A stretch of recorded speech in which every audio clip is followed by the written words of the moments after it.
துப்புரவு பணியாளர்கள் கிட்ட ஸ்பீக்கர் கொடுத்திருக்காரு. அதையும் அப்ப நீங்க கவனிச்சிருப்பீங்க. அதுக்கு உங்களுடைய பார்வை என்ன?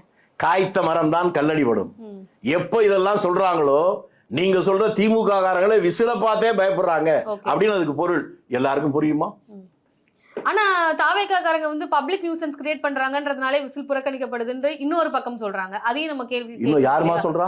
அதுவும் சில இணையதளங்கள்ல கருத்துக்கள் அதான் யாருன்னு சொன்னாதானமா பதில் சொல்லலாம். நீ சொன்னா உனக்கு பதில் சொல்லுவேன். சார் இதுவும் மக்கள் தான் வைக்கிறாங்க, அதுவும் மக்கள் தான் வைக்கிறாங்க. திமுக பயப்படுறாங்க. அது யாராவது மக்கள் சொன்னதை மக்கள் நினைச்சாங்கம்மா. ஓகே. விசில் காலகாலமா தானே இருக்கு. நேத்து வரல சில நாள்ல வந்து இன்னைக்கு மட்டும் இருக்குன்னு சொன்னா ஒண்ணு மக்கா இருக்கணும் இல்லைன்னா அயோக்கியனா இருக்கணும். ஓகே. அதனால அப்போ அந்த கருத்து சொன்னவர்கள் அயோக்கியர்கள்னு சொல்றீங்களா? முட்டாளா இருக்கணும் அயோக்கியனா இருக்கணும், ரெண்டுல என்ன நீயே முடிவு பண்ணிக்குமா? சரி சார். இப்போ வந்து திமுக கூட்டணியில பாத்தீங்கன்னா விசிகே காங்கிரஸ் நடுவுலயும் வந்து ஒரு சலசலப்பு இருக்கிறதாக செய்தி. விசிகே காங்கிரஸ் நடுவுல? ஆமா.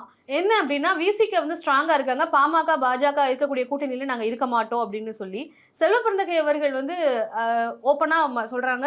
இதுக்கு முன்னாடி விசிகாவும் பாமகவும் இணக்கமா தான் இருந்திருக்காங்க, அதனால அவங்க கூட இவங்க ஏத்திருக்காங்க, இவங்க கூட அவங்க ஏத்திருக்காங்க. ஸோ இப்போ பேசினாங்கன்னா மீண்டும் இணக்கமாக வாய்ப்பு இருக்குன்னு சொன்னதுனால விசிகே மத்தியில ஒரு கொந்தளிப்பானது இருக்கு. இதுக்கு ஒரு கண்டனம் தெரிவிச்சிருக்காங்க. இப்படி எப்படி சொல்வீங்க? நாங்க இதுமா அதுல நம்ம பேசாம இருக்க நல்லதுதான். ஏன்னா செல்வ பிறந்தகை அதே விசிகாவில் எம்எல்ஏ இருந்தார் தெரியுமா உங்களுக்கு?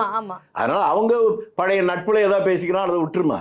இது ஒரு பெரிய விஷயம் இல்ல. மக்களை பாதிக்கிற விஷயத்தை பத்தி மட்டுமே நம்ம கவலைப்படுவோம். ஓகே. இது பாதிக்காது. இது அவங்க பேசிக்கிறது. அவங்க ரொம்ப காலமா ஒண்ணுமா இருந்தவங்க. விசிகாவில் இவர் முதல் எம்எல்ஏ வந்து அதுல தானே வந்தாரு. அதனால அந்த காலத்துல இருந்தே அவங்க அண்ணன் தம்பியா பழகுறாங்க. அண்ணன் தம்பிக்குள்ள சில கருத்து வேறுபாடுகள்